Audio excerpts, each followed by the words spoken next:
Perfect. So guys, we are super excited.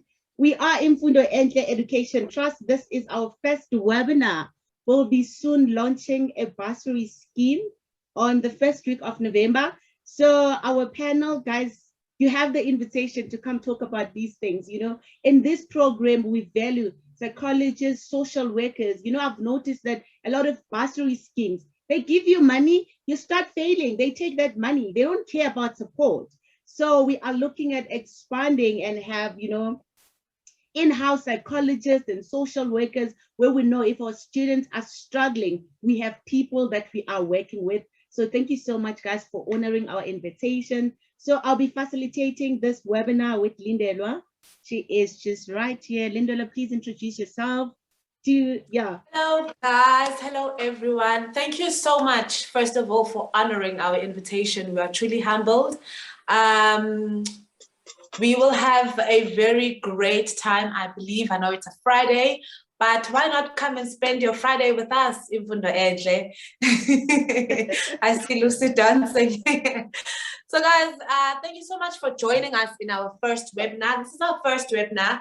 We will be having a lot of webinars as we are moving towards our launch, you know, to just build that momentum, to say, hey guys, we are here as Imfundo Enhle. So please be on the outlook and also support some of our webinars that are going to come up in a couple of weeks. So as the topic, you know the topic, it is addressing mental health issues in higher education. This is so important. I have some stats. So my background is science, so I want to see numbers. So I will share a few stats as we are continuing on this mental health issue problem that we are facing in higher education. Absolutely. Thank you so much, Lindelwa. Guys, this topic is close to my heart.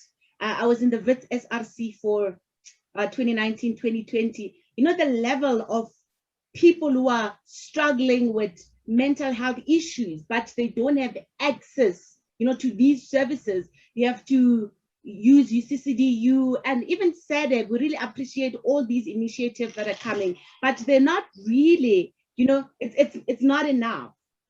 Am I guys audible? Is my volume okay?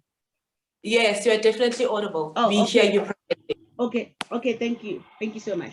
So we need to have these services available for students. As I've mentioned before, we want to partner with so many psychologists. We know that you guys went to university for this. We're not expecting you to say, hey, Lucy, I'm giving free services for what and what. You get what I'm saying? When we say partner, we want people that we're going to pay and people will be on our payroll. You know, we do the work together. We want to empower you while we are empowering others. Guys, we know we all need money, right? So that's not a secret. Why you went to university. Yeah. So guys, let's start. So let's address these issues. So we'll open for a round of introductions. Okay. Sis Joey, she won't be here, guys. She has some issues at work. So she apologized. So we'll have 3 panel. Cal, Sunday, and Thabo. Guys, these young stars are doing amazing work out there. They're not just consuming information and say, this is for me, I'm keeping it for consultations, but they're coming out and say, guys, let's talk about these things. Right now, I had my session earlier on with my therapist. I was like, oh, guys, I'm tired. I can't breathe. You know, we get overwhelmed and we'll be like, no, it's okay. You'll be fine. You need to rest. Sometimes you don't need to rest. You have to see someone, which we need to normalize seeking help. It's okay, guys. It's not like you're not mentally, some people tell you you're not stable up here because you're seeing a psychologist. So I will start with Cal. So great, Lucy. That is so great. Because I think like the problem, the issue is actually saying, hey, I need help, you know? People don't voice that out. And people think that when you go and see someone, you are having issues that are unsolvable. But it is very important, you know, to go out there to say, hey, I need help. I'm struggling. I'm suffering. I need to talk to someone. So that's very great. I mean, I hope a lot of young people are actually taking notes that it is important for you to go and see someone and voice out your issues before they, you know, build up internally. Absolutely, before we internalize those issues. So, round of introduction, guys, drum rolls. I wish we were in a face-to-face gathering, you know? I just don't like these virtual things. Guys, so let me welcome our panel. So, Kels, please start. Just introduce yourself. Tell the viewers who you are and what you do. I know that normally when we introduce people, we don't do justice. I know. Yes, good evening, Lucy, and everybody that's joined. I first want to just thank you guys for the opportunity. I think that the Imfundo Enhle Education Trust is an incredible initiative. It is filling a gap, and it's part of transformation in how we view each other as human beings in society. So I'm really looking forward to this with my fellow panel members, Thabo and Sunday as well. And advocating for mental health awareness. My name is Keleigh Glasgow. I am currently a clinical psychology master's student at the University of Health Sciences University. And I am passionate about transformation and education. So I feel that it's a privilege to be here to speak about some of my experiences and take you guys through a bit of a journey of how to cope with the pressures of tertiary education. But I'll stop there and continue a bit later. Thank you so much. Thank you so much. I see that we have our team at Imfundo. We have Rachel there. She is our head of fundraising and development. And we have Sibusisi Wendlovu, who's the head of events and marketing. And guys, I have my personal person here joined us as well. Thank you, baby, for joining us. And let's continue. Over to you, Sunday. Introduction. Who is Sunday? Hi, everyone. Just to echo what Keleigh said, I would just like to thank you guys for the invitation. And I'm so proud of you for coming up with this great initiative. So just to briefly introduce myself, I'm Mohlale Sunday Paledi. I'm currently an intern counseling psychologist at UKZN. So I'm always up, for discussions around mental health, especially contextualizing them in the context that we are in. And I come here not only as an intern counseling psychologist, but as a previous student who faced mental health issues, who has seen a psychologist or a therapist, if you may put it that way. And I'm so excited to share you, to tell you about my experiences. And I hope that it makes the journey of discovering mental health and understanding mental health practitioners more better. Thank you so much, Sunday. Guys, Sunday is 22 years old. There's the zeal and the fire that she has and the passion when it comes to mental health. You'll just hear when she's unpacking it. Yeah, thank you so much. I'm sorry to disclose your age. I always do that. I'm sorry. I normally say, guys, the 22 years old Sunday. That's what I'm talking about. That's how people relate to you. They know your age than your name. So yeah. So Thabo, over to you. All right, Lucy, thanks very much. And thanks for the invitation as well. And congratulations for you guys starting this initiative and organization. It's something that's very close to me as well, because I love community work, I love helping people, I love teaching. So yeah, in short, my name is Thabo Maketekete.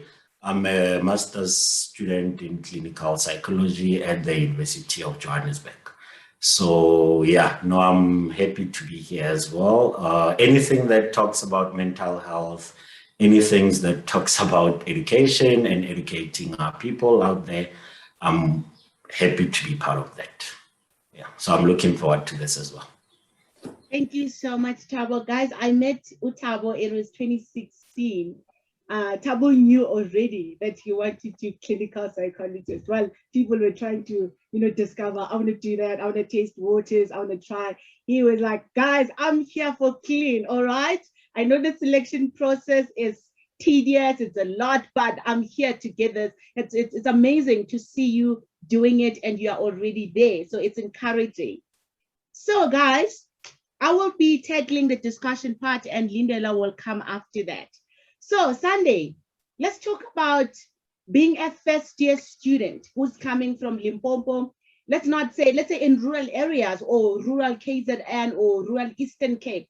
It's your first time at Wits. You see how big it's Wits, how big it's UJ. You name this institution. It's intimidating. You might be, or you were a passing student in your matric or whatever, you got good marks and all of that. But when you get into this space, you're so intimidated. You can't even use a laptop. Some student guys can't even use a laptop. They can't hear English. It's just challenging and it's overwhelming. To think of it at home, there are so many issues that you're dealing with. You're receiving a call that your whoever is sick, they don't have money to take the person to the hospital. There's so many socio-economic issues that are going on that are impacting your studies. They will say you came here with 7 distinctions, but now you are failing, but no one is addressing the complexities that you are bringing from KZN, from Limpopo. So Sunday, let's talk about that. I know that you are from Limpopo and when you came here, how was it? We'll talk a bit about your experience, but let's just talk about, the general view. Yeah, you're taking me way back, Lucy. 5 years ago, since you decided to disclose my age, I was 16, coming to Joburg. No one in my family has come, to this environment. I felt so alone, I felt so alone, and I come into this big institution. At that time, I was doing my degree at UJ. And I think what you said it so beautifully for a rural girl like me, for a girl child who just, come from a rural village and they have never spoken English. Okay, I have written it, but, I was taught in English. In Spedi, I spoke Spedi in my school, and you come into this context where you have to speak English. Imagine that anxiety. And there's also performance anxiety, like, am I even gonna do well? I can't even afford to fail one module, because my parents are not gonna be able to pay. I'm not gonna be able to come back. All those academic stresses, and you think about those, and you think about the background that you come from, were so stressful for me. And for me, especially being a psychology student, I realized that actually there's so much that I don't know about mental health. I chose this field, but I don't know. I'm so not so informed. And it was so sad that first year and the second year, because even though there were these resources at UJ, it felt like if I don't know about them, I can't access them. If I don't understand them, how do I reach out? How do I reach out and say that I need help? So it was very hard for me. I think that in my 3rd year, I had a great mentor who really opened my eyes and was just like, you know what, you're quite anxious, go to Psychologist. And I remember my first time when I was there in the session room, it felt so unfamiliar, for a young girl who never got used to talking about sadness or anxiety. I didn't even understand. And I'm like, oh, now it's conflicting with, this passion that I have. I'm like, I want to do psychology, but it seems like I'm so clueless. And I think that, that first session helped, that, not knowing is okay, but you have to reach out for help when you can. And I hope that, this platform will help, students who come from backgrounds like mine to understand mental health more broadly. It doesn't mean that you are weak or you're not smart enough if you get anxious in school or if you fail that one module. I know that some contexts or the family that we come from don't allow for failure.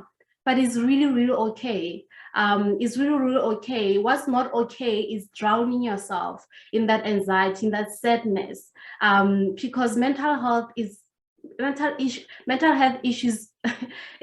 are a pandemic on their own.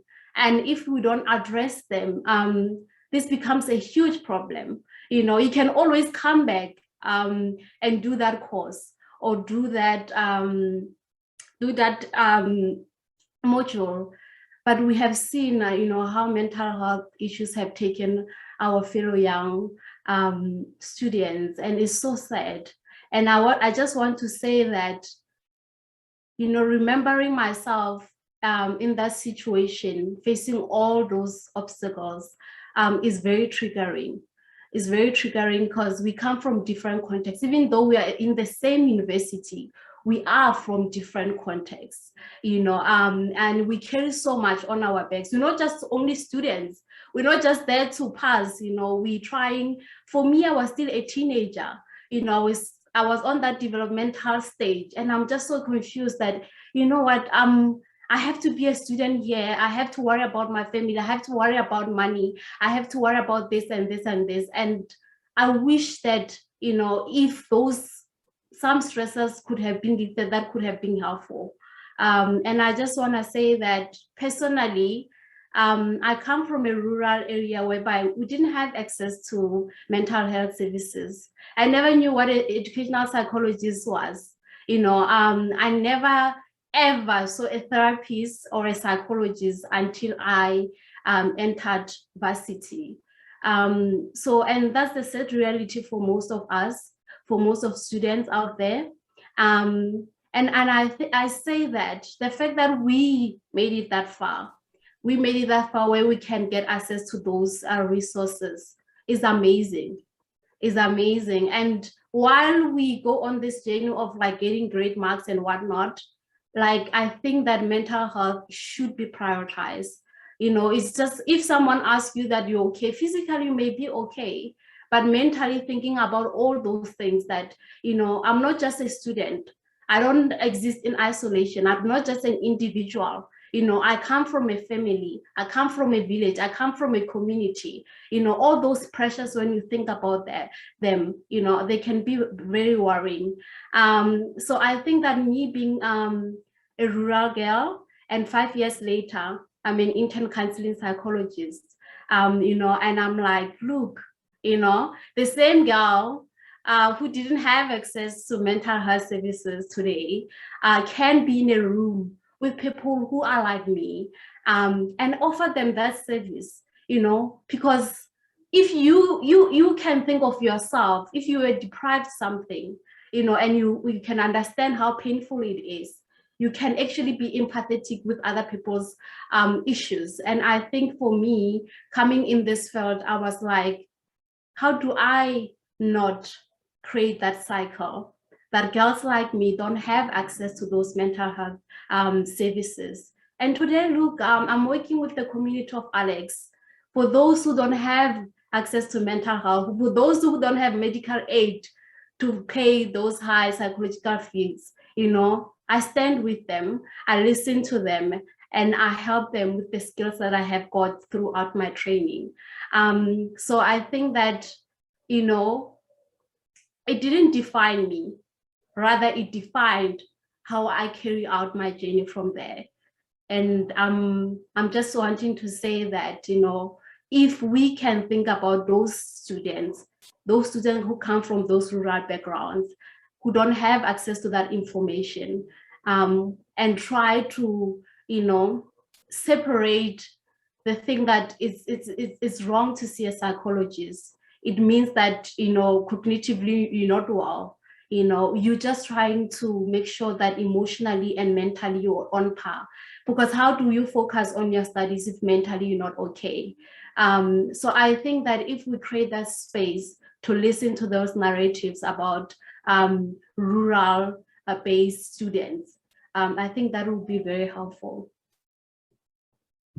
Wow, thank you so much, Sunday. Guys, I know this sounds like a cliche, but we always encourage people that don't allow your background to limit you. I know that some of you, okay, everyone who's watching, you have access to internet and all of that. There is a group of individuals in the rural KZN, Eastern Cape, Limpopo, they don't even have access to such webinars, which is important that we take these services to those places and we have these face-to-face meeting with them. Sunday, I love what you guys are doing at Ugubele when you are covering mental issues and everything, the advocacy with 11 languages. That's amazing. Because some people, they don't even understand what we're saying in English. When they say it's important to do 1, 2, 3, and 4, they wish Sunday can come down on their level and unpack all of these things. So Sunday, we're going to come back to you. I want us to talk about, you spoke about complexities and different cultures, religion, and all of those things. I want you to be thinking about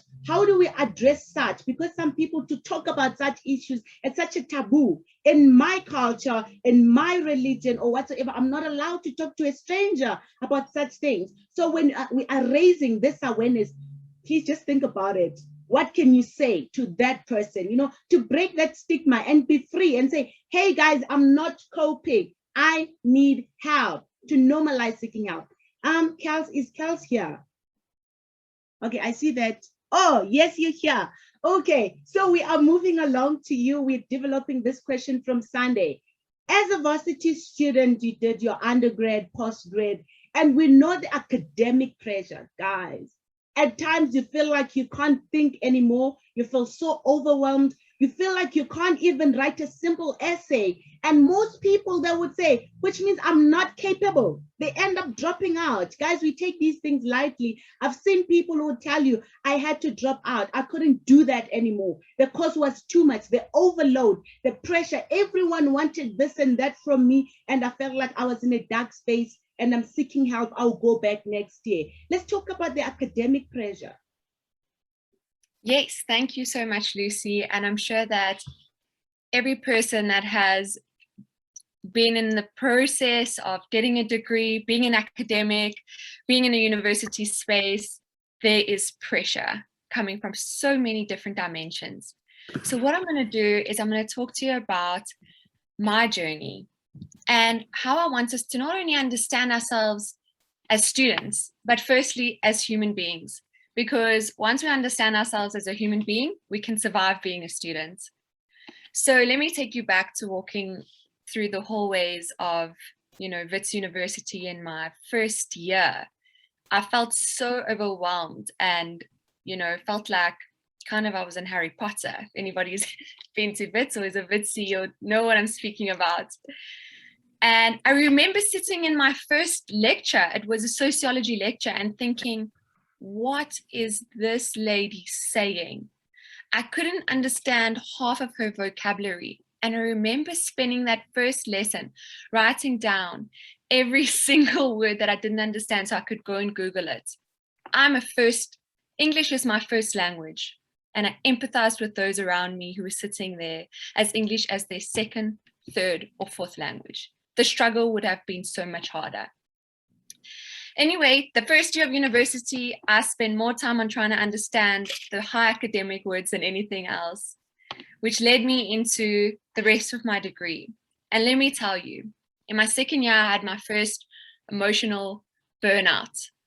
Emotional, physical. I remember sitting in the stairs of my home, crying, holding up my linguistics book to my dad saying, this is like Chinese to me.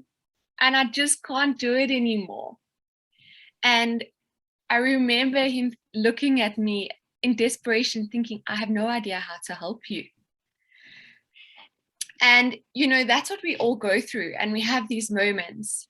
And, the very first moment that I realized that I could be human came from a strange place. And I wish that I had learned this so much earlier, to deal with the pressures of not only being a student, but of just surviving in a continuously complex and pressuring world. And this question that sparked my interest in understanding how to cope with pressure came from my very first master's interview at Wits. The first question I got asked was, what makes you angry and how do you deal with that? And I remember feeling so overwhelmed with this question. Like, I wanted to answer it in the most mature, sound-minded way. And so I asked, I said, you know, I would handle things calmly. I always try and deal with hard times, you know, very professionally and maturely. And I remember that the interviewer raised her eyebrows and said to me, it's okay to be angry.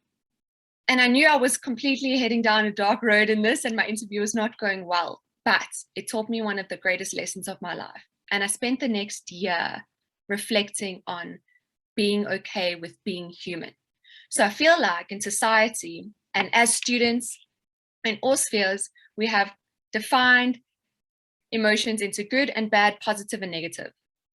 And I just want to come in here and challenge that and to say, it's okay to be messy. It's okay to fail. It's okay to not have it all together. It's okay to do your best. If your best means you got 50% on the dot and you gave it everything you got, that is okay. I want to normalize the process of feeling that burnout, feeling lost, feeling hopeless, feeling like I can't go on. I don't know how I'm going to make it through this degree. And I want to pose this to you. I want you to think of a miracle question. I want you to think right now, if you could have your dream job, how you would feel. How you would feel crossing that graduation stage, completing your degree. How you would feel helping that client, that patient, you know, handing in one of your best reports, and just take that all in. And remember that you will be there. And the space that you sometimes feel so hopeless in would not last forever. I also want to recognize the gaps, because I've spoken a lot about us intrinsically and us in our inner world and how to manage that. But I want us to also recognize that even this foundation, Imfundo Enhle, is about Ubuntu. And there's so much more that is accessible than just ourselves. And there's platforms just like this. And there are resources in which we need to be innovative as students, to reach out. And as Sunday said, be brave. Go to the psychological resources that are available in your university or even within your community. You know, the other thing is to practice self-care and not to just think of it as an afterthought, but to intentionally put it into your life as an everyday purpose. Because if you don't, you won't survive. I told myself, going through an undergraduate degree, an honors degree, and now currently in a master's degree, the only way I'll survive is prioritizing my self-care as much as I would prioritize my academics. I put it into my day as a fundamental part of me surviving this year, especially during the COVID-19 pandemic. So what are some of those things that you can do? Practice breathing techniques if you're anxious. Journal if you're confused about your feelings. There are so many things that you can do, which you might think are small, but all those small habits become really big changes across our lives.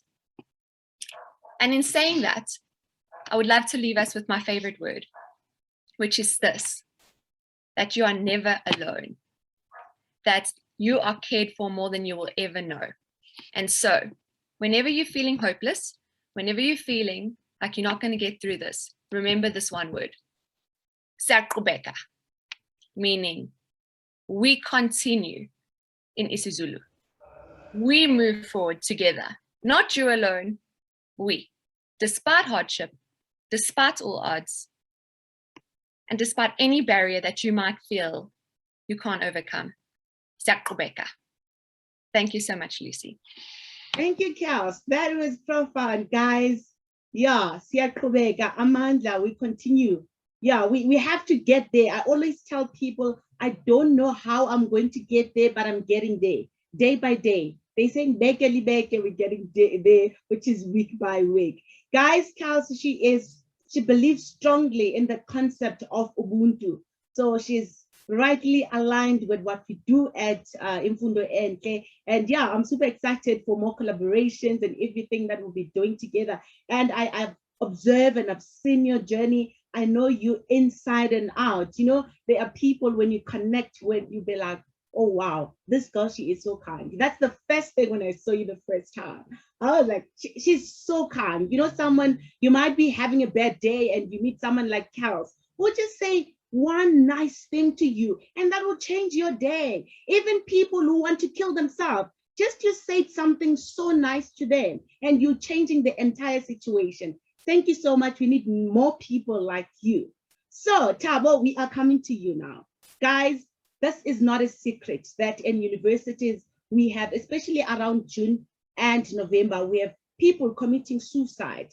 And we are asking the leadership, the management of university, why is this happening when we are close to the exam period? They will tell you students, they are stressed, they are overwhelmed, but what are you guys doing as an institution to support students? You know what's happening? A student is observing that I've been failing and I'm more likely to lose sponsorship, which means I'm going back to the villages with no degree. And guys, we know a stigma when you're back from university with nothing. You know, you are a laughing stock. It's like nothing is happening in your life and people are scared. They don't want to face those things. So which is why we are Imfundo, we're saying, it's okay, you've failed. It's not the end of the world. We want to give you a second chance and support you to be a passing student again. I feel like we need more initiative like these guys, you know, and have, you know, a lower rate of dropout. As long as the university is saying, we are giving you a second chance, here's an appeal. You are coming back to register, but you don't have funding. You have to go back home. This is so sad. So now we're talking about balancing lifestyle, academics, work. Guys, some people are working while studying. People are doing a lot of things, businesses and all of those things, and you burn out. And guys, Thabo is here to break it down nicely for us, because from being a professional, having everything that you can imagine, and he decided to go back to school just to study psychology. Guys, I'm interested in people's experiences as a medical anthropologist, because there is something beyond what people are going through and how they view the world before they become a clinical psychologist or a social worker or a medical anthropologist. You have your background, you have your own experiences at times that encourages you to take the journey that you are taking today. So Thabo, over to you. All right, thanks, Lucy. Just as she said, I'm not a youngster like Sunday. Yeah, so mine was a bit of discovering my passion late, because just like Sunday, I'm from a small town in the Free State. So I didn't know about psychology. I just knew that I have a passion for people. I love helping people. I'm interested in people. I love how people think and how they do things and why do they do the things that they do. So this is some of the things that we look at in psychology. So my journey started with being a high school student, passing well, and my teachers saying that, oh, go be an auditor. Auditors make make money, you know. So from high school, then I went and I studied auditing. I worked as an auditor for a couple of years, but for me, there was something missing. I've always felt that there's something missing. I'm not fulfilling my, my purpose in life. I'm not answering the passion, and I'm not answering the purpose that I was brought here for. So then I started with community work. I had an NGO working with a few people from my hometown. We worked with high school students. We worked with communities from poor backgrounds. So we're helping with different things: education, sanitary pads for girls, psychosocial support where we could. So I think that's where my passion for psychology then was born. And maybe also I fed that passion. So I decided, okay, let me enroll.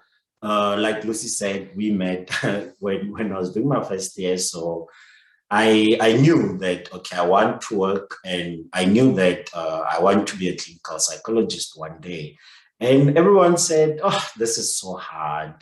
You know, it's only few people that get in. You need very high marks. You need this, you need that. But I think for me, the passion that I had and knowing that I can do this because I know my abilities, you know. So then I enrolled and I started, and it was very, very important when I started, like Keleigh said, when you get there, and I was at Wits. And for me, then it was different because I was a part-time student. We were attending in the evenings. And I think one thing that I took, you know, motivation from, it's meeting people there from different backgrounds. And one thing about Wits, especially the part-time school, is that it's mostly people that are already working. Some are either enhancing their education or following their passion like me.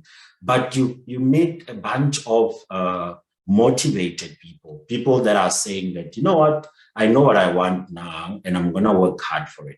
And the commitment that you need there, it's something else, because there's a lot that you're sacrificing. There's a lot that you're compromising personally and also even financially sometimes, you know, because it's a commitment to it. You need to commit to it. You need to work hard for it.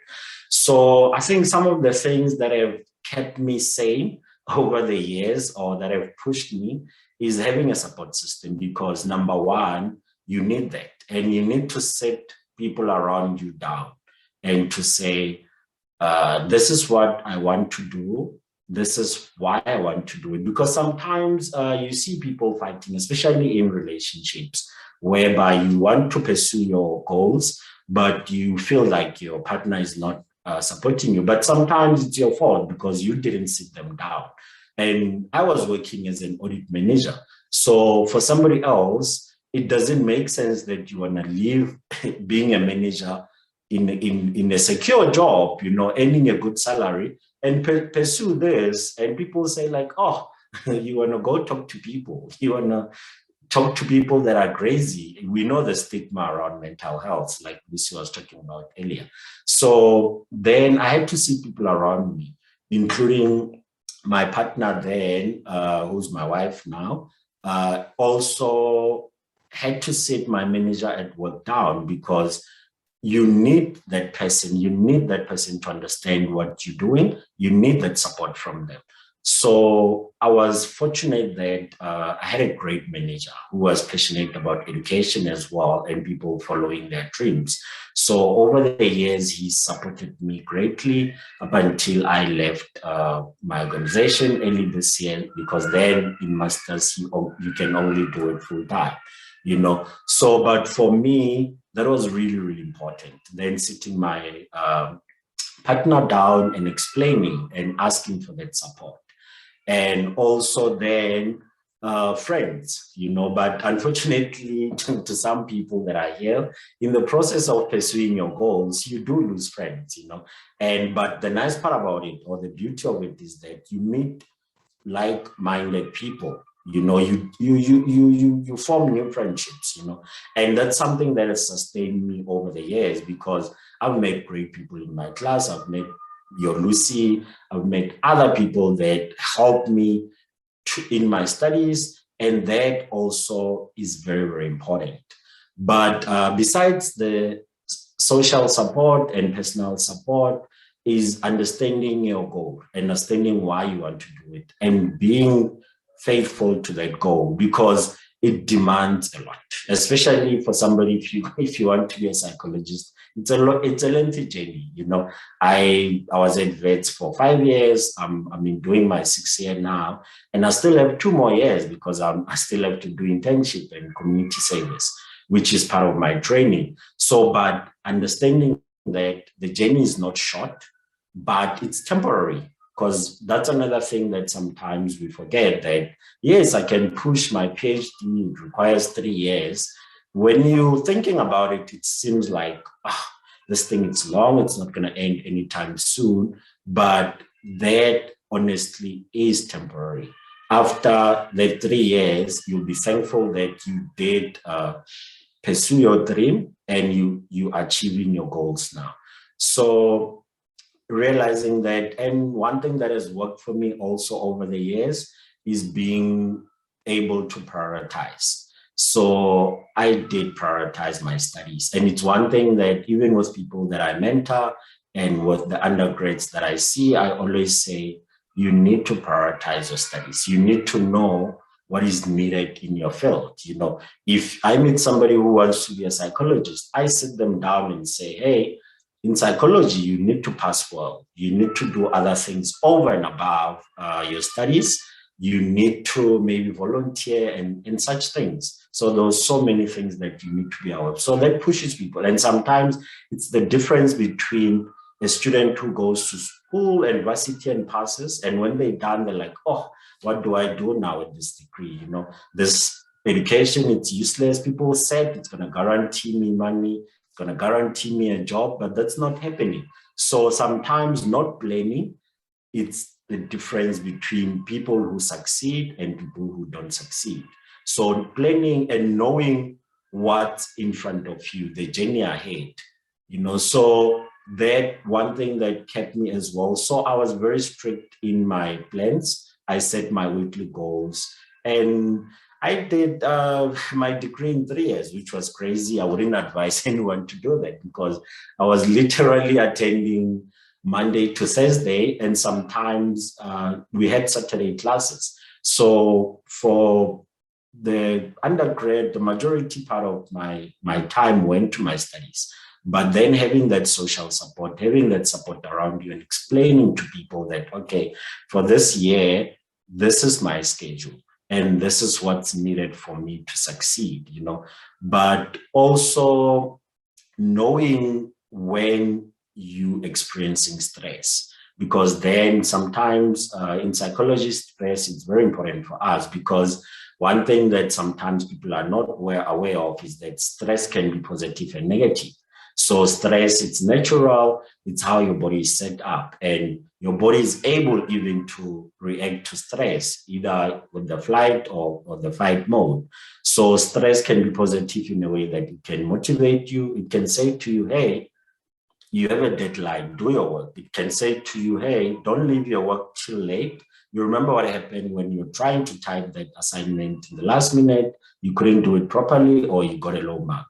So knowing how to manage your stress and knowing when it comes and how to respond to it is very important. The negative side of stress, it's what even my two fellow people that spoke about earlier, that it can lead to depression, it can lead to anxiety, it can lead to you feeling overwhelmed.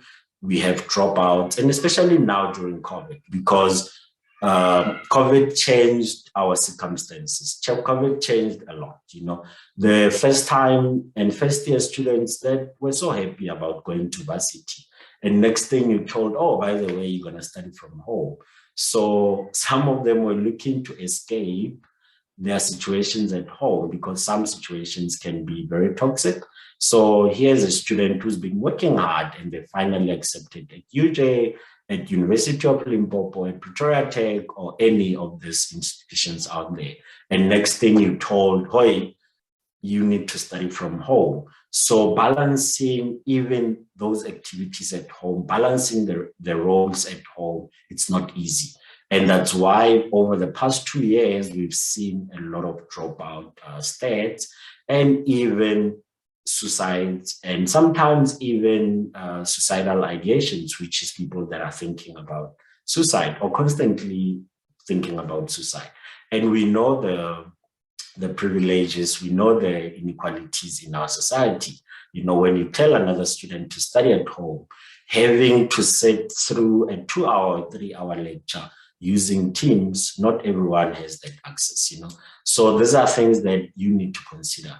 So, but for also in terms of balancing, it's learning to say no, because sometimes, especially people like us who love helping, we overcommit ourselves sometimes. So you need to learn to say no. You need to learn to set boundaries, and you need to let go. You know, if you're not getting that 80%, like Keleigh said, if you're not getting that 90%, you know, if you're constantly obsessing about that, it can lead you to experiencing stress. It can lead you to experiencing low self-esteem, because here I was I was passing maybe with A's in my previous school or maybe my previous degree. And all of a sudden you're doing engineering or you're doing medicine or you're doing psychology or maybe anything. Then all of a sudden, university says to you, hey, you've written a test, you've gotten a 50, and how do you handle that 50, you know? So adjusting to the university environment, understanding the language, like Keleigh said, you sit through that. And for anyone who's done psychology, if you, even law, you know, even accounting, you sit there and you don't even understand the jargon. You need to adjust to that. So coming from a finance background and a commercial background, I had to adjust and, you know, learn the jargon for psychology, understand humanities, understand all of that.